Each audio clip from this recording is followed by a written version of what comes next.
Hemos avanzado bastante en el conocimiento respecto a la 45000 versión 2018 y es importante aclarar que hemos venido estudiando todos estos requisitos que hacen parte de la planificación de este sistema. Es importante aclarar también que cuando empecemos en este momento ya vamos a encontrarnos con fases de realización, verificación y actuar. Recuerden que vamos estudiando bajo la línea del ciclo PHBA y esto es lo que nos permite tanto transmitir la orientación específica de cómo nosotros como auditores debemos darle cumplimiento a esta actividad y cómo también simultáneamente damos tips o recomendaciones para aquellos que están implementando un sistema de gestión. Alguien nos dijo alguna vez, bueno, yo no voy a ser auditor, realmente me interesa el curso más por mi hoja de vida, por adquirir un nuevo conocimiento, pero ¿qué más provecho le puedo llegar a sacar yo a esto?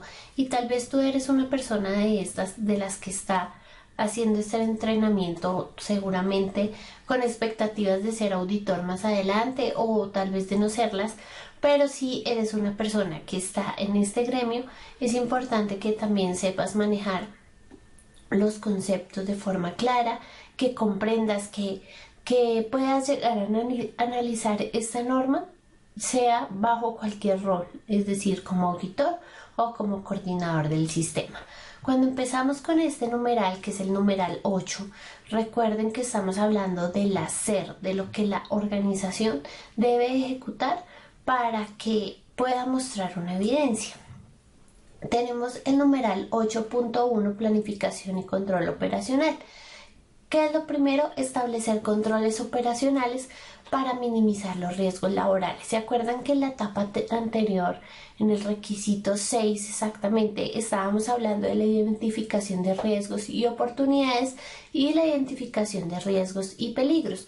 Entonces aquí ya se materializa como tal los controles que se deben hacer para minimizar estos riesgos, para que estos riesgos no se materialicen, para que estos riesgos, en caso de que se lleguen a materializar, pues podamos llegar a aplicar una serie de estrategias o una serie de actividades que lleven a ese control, que ya vamos a ver un poco más específico qué tipo de actividades pueden hacer. Además, nos dice que la organización debe garantizar que se cumplan las medidas de seguridad en todas las actividades que ejecuta.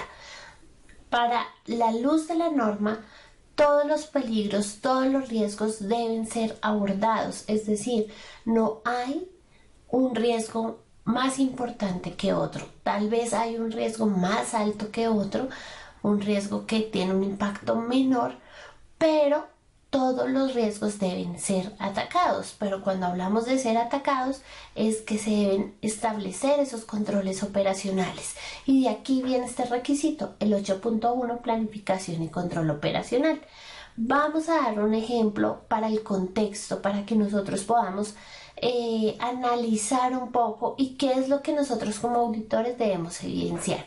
Entonces recuerden, en el requisito 6 nosotros ya evidenciamos esto, ya lo vimos, ya los plasmamos a través de una matriz, la metodología que hayamos escogido. Hablamos en ese momento que podía ser una ISO 31000 en el caso de riesgos administrativos y hablamos de una GTC 45 para los riesgos y peligros de los procesos, de las actividades. Eso está muy claro, ya los identificamos. Aquí esta parte se fusiona con la parte ya operacional, es decir, la ejecución. Entonces, para tomar un ejemplo y para poder hacer mejor el ejercicio, imaginemos un riesgo que es tal vez muy aplicado a labores administrativas como labores operativas, y es todo lo que se deriva del riesgo biomecánico por movimientos repetitivos. Cuando hablo de la parte operativa, es tal vez si una empresa donde se hacen eventos manuales o operaciones manuales de manipulación, de tal vez la terminación de un proceso, algo que lleva a que esto sea repetitivo. ¿Sí? Y en la parte administrativa, el uso del computador, el estar tecleando constantemente, tal vez por una intensidad o una exposición un poco más larga de lo normal, ¿cierto? O tal vez incluso jornadas completas como también es visto, es una exposición. Estamos hablando de movimientos repetitivos.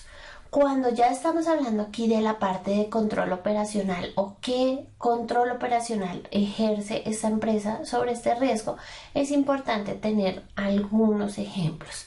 Vuelvo y digo, yo vengo con la línea tanto de la ISO 45001 como de la GTC 45 en este caso, para aplicarlo. Si tal vez ustedes dominan otra metodología o la empresa que están auditando domina otra metodología, es completamente válido. ¿Qué debemos hacer? Controles de ingeniería. Cuando hablamos en este caso de un control de ingeniería, es una intervención que pueda llegar a solucionar o llegar a eliminar o llegar a mejorar la exposición del empleado en este riesgo. Y cuando hablo mejorar la exposición del empleado, es que cuando el empleado está ejerciendo esta labor que es manual, digamos para el caso que venimos hablando, pues tiene un control de ingeniería, una ayuda de ingeniería que le puede llegar a solventar esto. Un ejemplo, entonces posiblemente en el tecleado haya un micrófono como el que tengo, una aplicación en la cual yo pueda descansar mis manos y poder llegar a hablar a través de el micrófono y el texto quede plasmado o quede ya tecleado sin necesidad de que yo use las manos. ¿Existe? Claro que existe. No lo estamos hablando de algo actual, de hecho esto existe hace muchos años, bastante tiempo, y pues puede ser un control de ingeniería, o sea, viene de un proceso de ingeniería, un proceso de planificación, un proceso tecnificado que ayuda en este tema pues para reducir la exposición.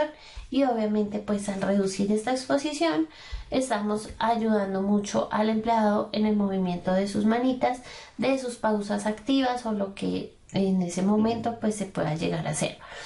En el caso operacional de ya procesos productivos, pues también podemos ver algo muy similar, como de pronto rotación de, perdón, el uso de una máquina que pueda llegar a suplir lo que está haciendo el humano, la persona, o de algún mecanismo que pueda llegarnos a suplir ese movimiento repetitivo, ¿sí? Pero entonces acá ya vemos que viene la intervención de máquinas, de equipos, de un tipo sofisticado tal vez de desarrollo que probablemente para ser diseñado vino por unos pasos, vino por unos estudios.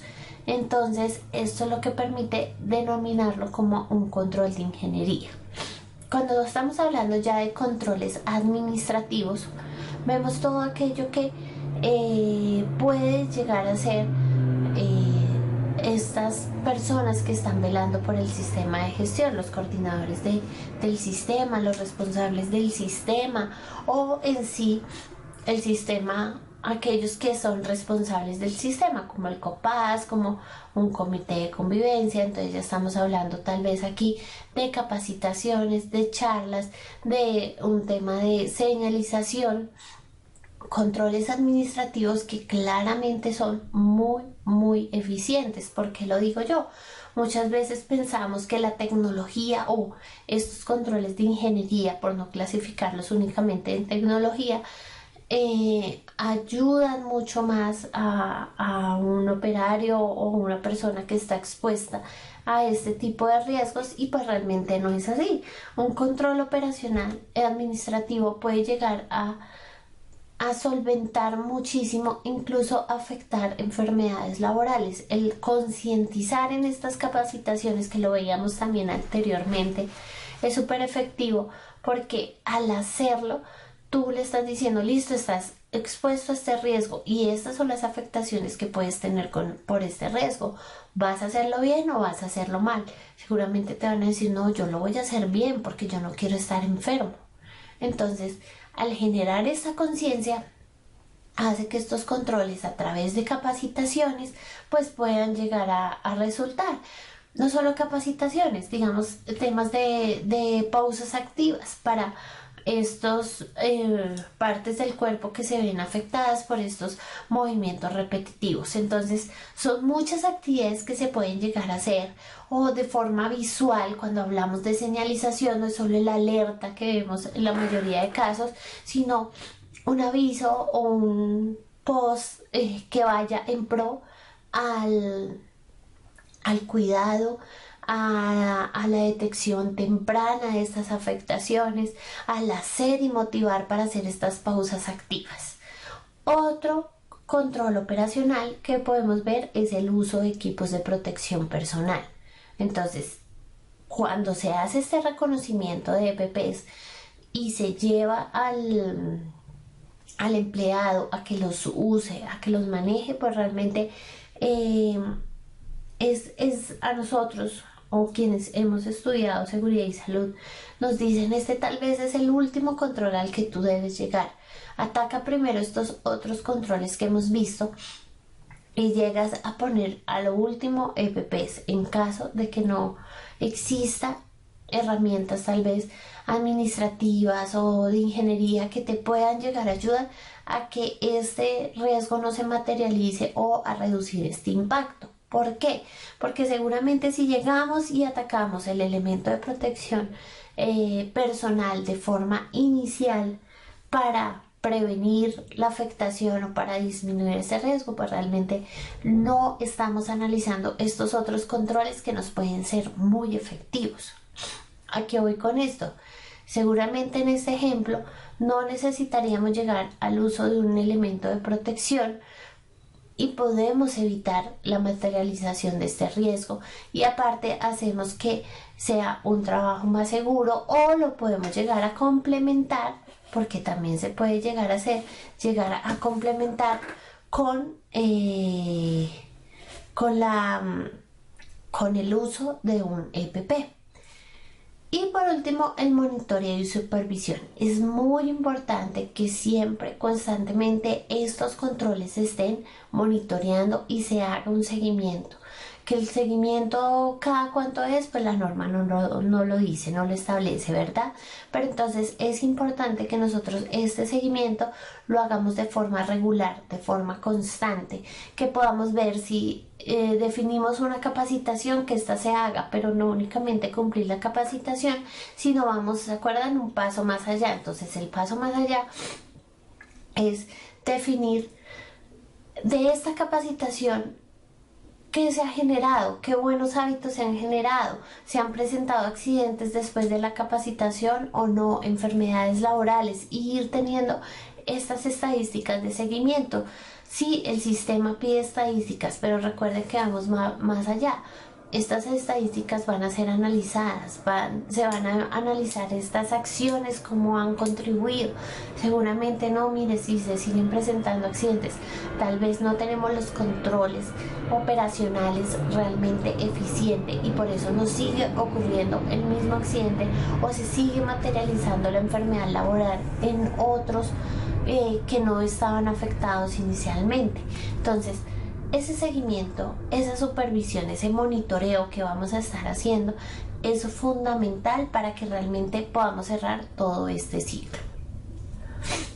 Ahora nos vamos con el requisito 8.2, preparación y respuesta ante emergencias. Es algo en lo cual yo motivo y yo incentivo desde mi responsabilidad a que todos realmente estemos preparados a responder a una emergencia. Y no solo hablo desde en este momento de las empresas, de las organizaciones que por ley deben tenerlo, por ley deben estructurarlo, y no solo de seguridad y salud hablamos aquí, sino otras leyes y regulaciones que aplican también para este tema, sino lo también nosotros en casa. Muchas veces nosotros, siendo promotores de estos temas, ni siquiera cumplimos en casa. Entonces, el tener lo básico, elementos básicos en nuestra casa que pueden ayudar en el momento de una emergencia, salvar una vida, como tener un botiquín, como tener un extintor, y más que tenerlos, saberlos manejar. Muy importante que tengamos esto en cuenta. Yo siempre cuento una anécdota que fue real, y fue justamente para el periodo en el que yo estaba terminando mi especialización. Resulta que en ese entonces donde yo vivía tenía una ducha. Era de noche, 10 de la noche tal vez serían. Estaba trasnochando en ese momento porque viendo una película, fin de semana, yo escuché un estallido, ¡pa! Y pues yo dije, bueno, ¿qué habrá pasado? Estaba en medio de mi película, mi pereza. Sin embargo, yo, como saben, soy cristiana, soy devota, y dije, de pronto es el Espíritu Santo dándome una señal. Voy al baño y veo el techo era de drywall y estaba completamente incendiado el techo. ¿Cuál fue mi reacción? La futura especialista en seguridad y salud en el trabajo, de pánico. Totalmente entré en pánico, no sabía qué hacer porque pues tenía muchos nervios realmente, y lo confieso, y siempre cuento esto, pues no por decir, no, pobrecita lo que le pasó, sino por llevarlo a, de forma consciente, una persona que viene estudiando en esto, ya trabajaba en esto, y no sabía usar un extintor, no sabía reaccionar ante una emergencia. Y todos los días dando capacitaciones, charlas y eventos así como el que estamos teniendo en este momento. Entonces, pues es ridículo, ¿cierto? Demasiado. A lo que voy con esto, más que tal vez el conocimiento que podamos adquirir, es la práctica. Por eso quiero que lo llevemos muchísimo a nuestras casas, a nuestras familias, y que concienticemos, que seamos embajadores, decimos unos embajadores de estas buenas prácticas, porque esto evidentemente puede salvar una vida.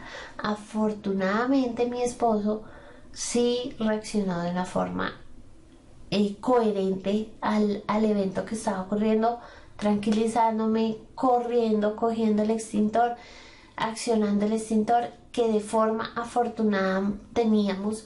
Y otro error que les confieso acá fue el extintor del vehículo, ni siquiera fue el extintor que tuviésemos preparado para un evento como este, sino el vehículo que afortunadamente estaba cerca a nosotros, y pudimos solucionar el tema. No pasó más allá de, pues sí, el drywall quemado y el baño pues hecho un desastre por el polvo químico, pero pues afortunadamente no pasó una emergencia mayor.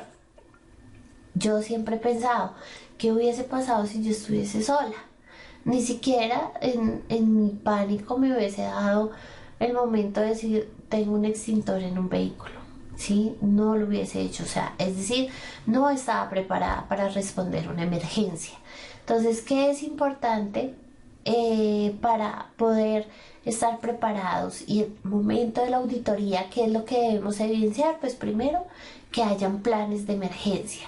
Pero el plan de emergencia es más allá que un documento escrito de muchas hojas, porque estos tienden a ser muy larguísimos, sino que esos planes tengan una forma de ejecución coherente. Entonces, si vamos a atender una emergencia como la que estoy hablando, debe haber un plan de acción. Se materializa eso, y bueno, ¿qué vamos a hacer? ¿Quién va a coger el extintor? ¿Todos saben manejar un extintor? No lo sabemos hacer todo. Listo, va a haber una brigada. ¿Y esta brigada cómo va a ser alertada de que hay una situación de emergencia? ¿Qué pasa si la brigada no está por X o Y evento? ¿Quién va a responder esta emergencia? en qué situaciones otra persona puede contestarle, tiene la capacidad para hacerlo. Entonces todo un plan, como cuando nos vamos de viaje, hacemos un plan, alistamos maletas, tenemos fecha, tenemos un cronograma, tenemos un itinerario de actividades. Esto mismo se hace en un plan. A eso se refiere el plan de emergencia. Importantísimo hacer simulacros. Seguramente si yo antes en mi casa hubiese evidenciado este riesgo, hubiese preparado mis controles para ello y hago un simulacro de lo que pudo haber ocurrido, mi reacción hubiese sido distinta. Es decir, yo misma hubiese ido por un extintor, yo misma hasta hubiese accionado el extintor y no hubiese existido el pánico en mí, que el pánico puede llegar a empeorar la situación. Entonces sí lo podemos manejar, sí lo podemos controlar, pero cuando hay un plan, cuando estos planes son socializados, cuando hay una capacitación y todos hacemos o somos partícipes de estas capacitaciones, y allí es cuando hablamos de la importancia de los simulacros y no únicamente tal vez estos legales a los que nos hace participar el gobierno, el distrito, que yo en Colombia digamos que alabo mucho esto, porque veo que por ser obligatorio nos llevan al menos en esos tiempos a reflexionar ante estos eventos. Sin embargo, creo que nos quedamos muy cortos en cuanto a esto. Es decir, gestión dentro de las organizaciones, como nunca preparamos, o no digo nunca porque hay empresas que sí lo hacen, pero preparar emergencias de un derrame, de un siniestro vial, de un ataque o una crisis de pánico. Esos también son eventos de emergencia que deben ser preparados, que deben ser evaluados por la organización. Requisito 9.1. Seguimiento, medición, análisis y evaluación. Se deben establecer métricas y herramientas para medir la efectividad del sistema de gestión. ¿De qué estamos hablando? De nuestros indicadores de gestión, para medir la eficacia de este sistema de gestión, para medir ya los resultados de esos controles que hemos evidenciado anteriormente, que ya hemos puesto en marcha. ¿Cómo van? ¿Cómo son esos resultados? ¿Qué eventos han ocurrido? ¿Cómo los hemos manejado? Aquí también estamos viendo esta planificación que hicimos inicialmente, pero ya traducida en resultados, en un análisis que nos va a ayudar a tomar decisiones. Y también nosotros debemos incluir dentro de estos mediciones o indicadores los incidentes. La norma es clarísima y dice deben incluir los incidentes. ¿Por qué es tan clara la norma? Y esto realmente no es un invento de 45.001, tiene una razón, tiene un ser, y es que el incidente ayuda a prevenir. Cuando hay reportes de incidentes, estamos previniendo la materialización de un riesgo que puede conllevar un accidente grave, un accidente tal vez leve o incluso la muerte. Entonces por eso es que es tan importante poder definirlo y poderlo identificar inicialmente. Entonces, ¿qué herramientas podemos tomar o basarnos para que nuestro requisito 9 de medición pues se cumpla efectivamente en un sistema de gestión? Entonces, lo que hablamos inicialmente, indicadores de gestión. Tener en cuenta que debemos incluir incidentes, accidentes laborales y todos aquellos que la organización defina como importantes para la medición de su sistema de gestión.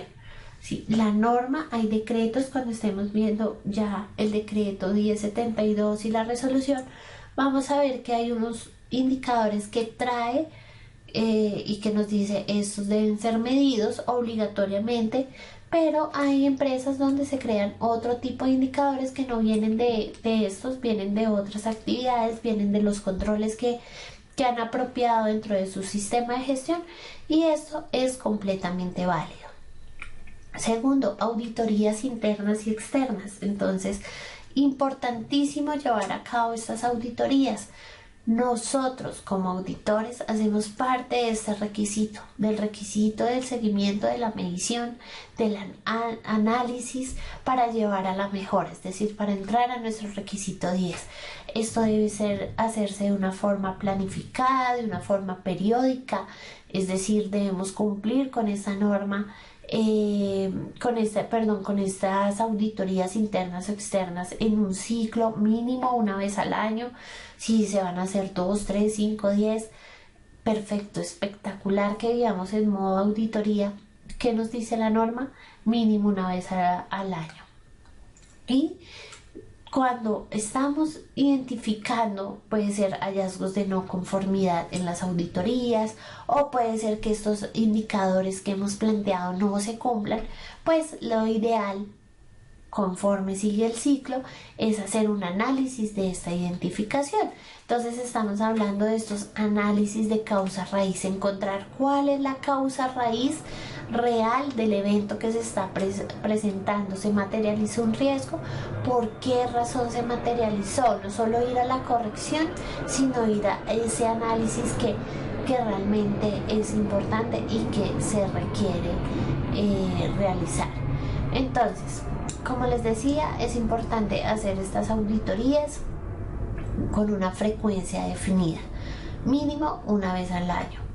De estas auditorías se deben generar planes de acción correctivos en caso de que se detecten no conformidades.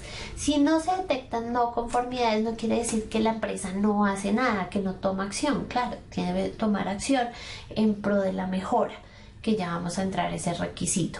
Entonces la auditoría interna nos permite, es esa herramienta que nos permite evidenciar tanto lo conforme como lo no conforme, pero especialmente lo no conforme para poder tomar acción. Una empresa perfecta no existe, es difícil encontrar una empresa perfecta. Siempre lo he dicho, es raro, es raro no encontrar una desviación, es raro no tener que mejorar, porque la desviación no es la crítica, no es decir esto está mal, no es como crítica, sino aquí estamos apuntando a la evaluación que debe hacer la organización de su sistema y cómo lo lleva a la mejora. Y eso es a través de evidencias de qué no estamos aplicando bien, qué nos está identificando, qué hay que mejorar. Entonces, si no hacemos esto, pues difícilmente se va a llegar allá. Otro requisito importante de este numeral es la revisión por la dirección.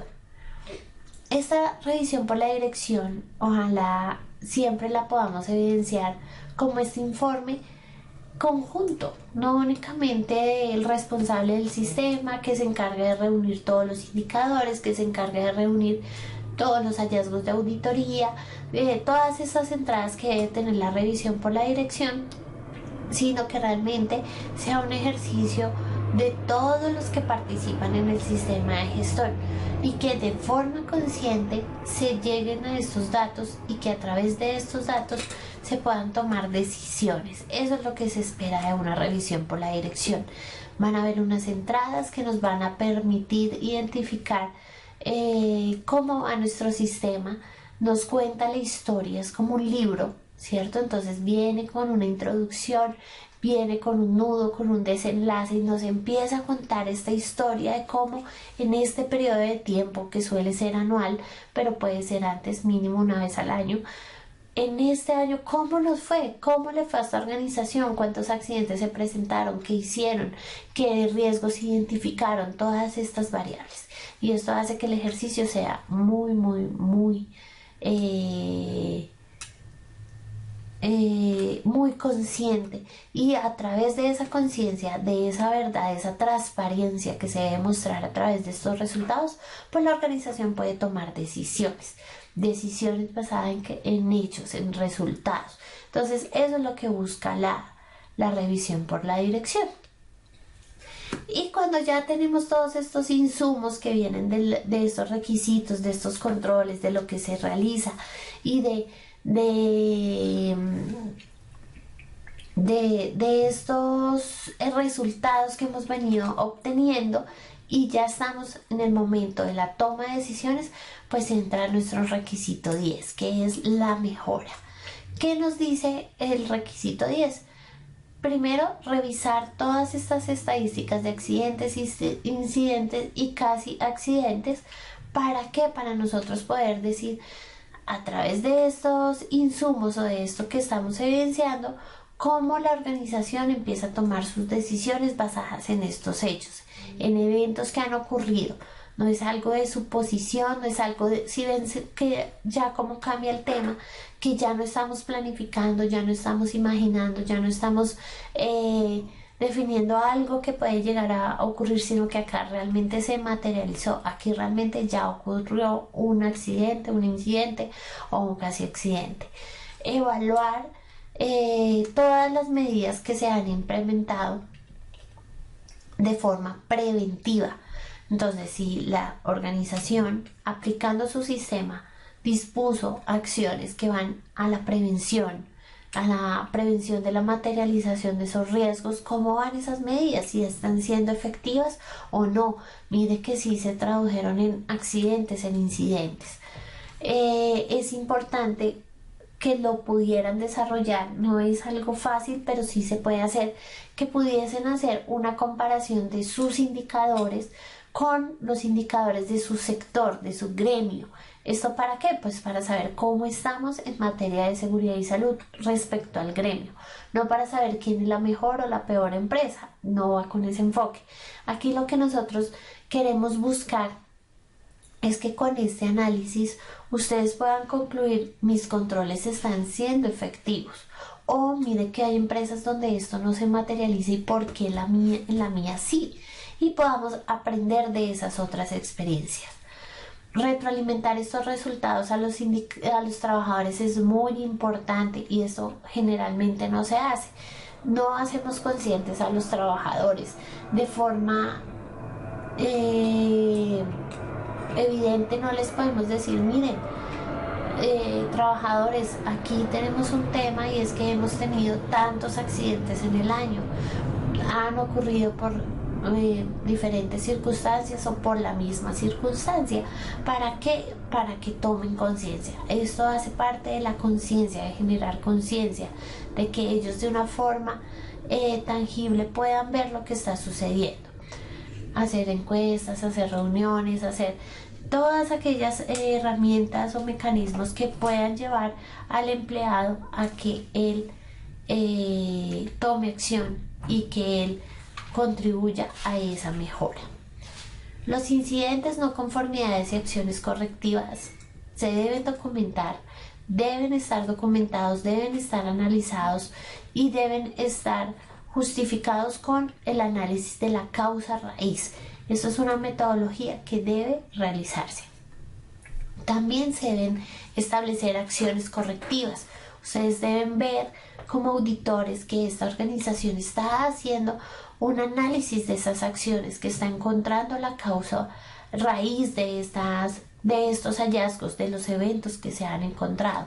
Si no hay eventos, pues que también está haciendo un análisis y está llevando las acciones de mejora de su proceso, porque recuerden, siempre mentalidad de mejora. No todo está muy tranquilo, no, seguramente hay algo que no estamos identificando. Entonces debemos identificar estas acciones y debemos conocerlas, debemos tenerlas muy muy claras. Hacer el seguimiento respectivo de estos planes de acción que se han implementado. ¿Para qué? Pues para que podamos tener de forma consciente el cierre del ciclo. No solo nos quedamos en la identificación, sino que vamos a cerrarlo, vamos a ir más allá y vamos a decir: hay un plan de acción, se está identificando y pues realmente se están tomando acciones. ¿Para qué? Pues para que no se materialicen los riesgos, o si se llegan a materializar, pues su afectación sea menor. Y esto es lo que nos lleva realmente a la mejora continua. Cuando estamos aquí de forma clara, lo que estamos viendo en este momento, vemos cómo este ciclo nuevamente se cumple en mejora continua. Cuando planificamos estamos estamos tomando acciones en pro de la prevención. Estamos definiendo metas, definiendo métodos, educando, capacitando para prevenir. Ya cuando estamos en la acción, es cuando estamos ejecutando, cuando estamos realizando el trabajo y estamos operando todo aquello que vinimos a prevenir. Y entramos a la verificación, que es cuando ya hacemos auditorías, hacemos la revisión por la dirección, ponemos en marcha unos indicadores y empezamos a verificar todos estos resultados planificados y esta ejecución de esta planificación que venimos trabajando. Y por último, pues ya hablamos de mejora continua, porque ya tenemos herramientas como no conformidades, como materialización de incidentes, de accidentes, de casi accidentes, la materialización de un riesgo, y esto nos lleva a actuar. Es donde empezamos ya a promover que estas acciones no se materialicen, que no se lleven a cabo, que estas acciones en el siguiente ciclo van a disminuir o se van a eliminar completamente. Pero se hace a través de ¿qué? A través de que la organización de forma consciente analiza sus resultados y propone acciones.